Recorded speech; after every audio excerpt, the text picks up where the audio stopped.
بسم اللہ الرحمن الرحیم۔ آج بات کریں گے نماز جنازہ پر۔ اکثر ساتھی نماز جنازہ جب آ جاتا ہے تو وہ پوچھتے رہتے ہیں کہ نماز جنازہ میں کون سی دعا پڑھیں، کون سی دعا نہ پڑھیں۔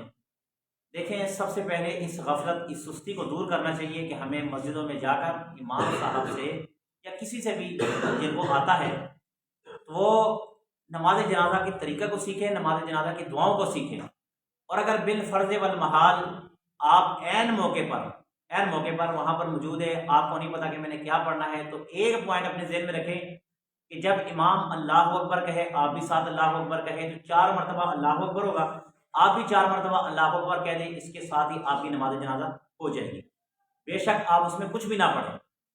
دوسرا پوائنٹ یہ ہے کہ اکثر و بیشتر آپ نے دیکھا ہوگا کہ نماز جنازہ کھڑا ہو گیا، امام صاحب نے اللہ اکبر کہہ دیا۔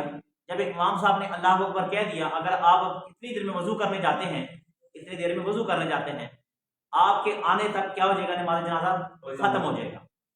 اس صورت میں یہ لکھا ہوا ہے کہ آپ بے وضو بھی نماز جنازہ پڑھ سکتے ہیں، مگر اس کی طریقہ کار کیا ہوگا؟ تیمم۔ آپ جلدی تیمم کریں، وہاں پہ ہاتھ ماریں، نیت کریں تیمم کی، اور تیمم کر کے جلدی ہو گئے اور اللہ اکبر کے ساتھ شامل ہو جائیں۔ اور اگر آپ کی ایک رکعت رہ گئی، تو آپ اس کو دوبارہ دہرا لیں، مگر کم سے کم آپ نماز جنازہ میں شرکت کر لیں گے۔ یہ اکثر لوگ نماز جنازہ میں کھڑے ہو کے ایک ان کے اندر یہ خرابی پائی جاتی ہے کہ وہ جوتوں کے اوپر پاؤں رکھ کر وہ کھڑے ہو جاتے ہیں۔ یاد رکھا جائے کہ جوتوں پر پاؤں رکھ کر کھڑے نہیں ہونا چاہیے، کیونکہ بندے کو 100% یہ یقین نہیں کہ میرا جوتا پاک ہے یا نہ پاک ہے۔ بھائی یقین تو نہیں ہے نا، آپ جس مٹی پر چڑھ کر آئے، ظاہر بات ہے آپ جنازہ پڑھنے جا رہے ہیں تو آپ نے کچھ نہ کچھ تو قدم اٹھائے ہوں گے نا، زمین پر رکھے ہوں گے۔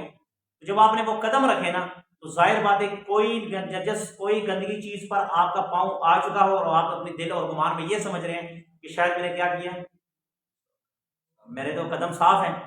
تو شک کو دور کرنے کے لیے آپ اپنی عبادت کیوں خراب کر رہے ہیں؟ ظاہر بات ہے وہ جوتا 2 منٹ کے لیے اتار دیں، کوئی بات نہیں۔ اگر آپ کے پاؤں گندے ہو جائیں گے، کون سی وہاں پر گوبر ہے یا مٹی یا پیشاب وغیرہ ہے، ایسی کوئی چیز نہیں ہے، اگر مٹی لگی ہے کوئی بات نہیں، آپ دوبارہ پاؤں دھو لیں، مگر کم سے کم جوتے کے ساتھ نہ پڑیں۔ اور ویسے بھی میں کہتا ہوں، ویسے بھی جوتے کے ساتھ کھڑے ہو کر نہیں پڑھنا چاہیے، یا جوتوں پر پاؤں کھڑا رکھ کے نہیں پڑھنا چاہیے۔ جوتے آگے رکھنے چاہیے کہ پیچھے رکھنے چاہیے؟ دیکھیں، اگر آپ جوتے آگے رکھیں گے یا پیچھے رکھیں گے تو دوسرے لوگ اعتراض کر دیں گے۔ میں کہتا ہوں کہ اس کا اچھا طریقہ کار کیا ہے؟ اچھا طریقہ کار یہ ہے کہ جیسے آپ انٹر ہو نماز جنازہ کے، جہاں پر ایک جگہ بنی ہوتی ہے، تو سارے جوتے وہاں پہ اتار دے لو، سارے۔ اب دیکھیں، آپ آگے کریں گے تو آپ کے آگے آ جائیں گے، اور اگر آپ پیچھے کریں گے تو دوسرے بندے کے آگے آ جائیں گے، سمجھ آئیے؟ سجدہ تو ویسے نہیں ہوتا، وہاں پہ سجدہ تو نہیں ہوتا۔ اگر جوتے آگے پیچھے رکھ بھی لو گے تو کوئی بات نہیں، آپ کی نماز جنازہ ہو جائے گی، کیونکہ وہاں پہ آپ نے سجدہ نہیں کرنا۔ آپ کو تو صرف اتنی جگہ پاک چاہیے کہ جتنی جگہ میں آپ کھڑے ہیں اتنی جگہ آپ کی پاک ہونی چاہیے، وہ پاک جگہ تو آپ کو مل گئی۔ مگر ویسے طریقہ کار یہ ہونا چاہیے کہ جوتے سائڈ میں، جیسے آپ مسجد میں آتے ہیں تو آپ باہر ایک کلی میں یا اس طرف یا اس طرف آپ کیا کرتے ہیں، جوتے رکھ کر آ جاتے ہیں، اور آپ آگے جو ہے نماز میں شرکت کر لیتے ہیں۔ نماز جنازہ بھی اس طرح ہونا چاہیے کہ آپ جوتے سائڈ پہ رکھ کے اتار کر آئیں۔ بہرحال نماز جنازہ سیکھنا چاہیے، اور نماز جنازہ میں آپ کو میں نے بتا دیا، اگر بندے کو کچھ بھی نہیں آتا، کچھ بھی نہیں، نہ بندے کو سبحانک اللہم آتی، نہ بندے کو درود شریف آتا ہے، نہ بندے کو اللہم اغفر لی حینا و میتنا آتی ہے، تو اگر یہ چیزیں نہیں آتی نا، تو جب امام اللہ اکبر کہہ دے وہ بھی کیا کریں؟ اللہ اکبر کہہ دے۔ 4 مرتبہ اللہ اکبر کہنا کیا ہے؟ فرض ہے۔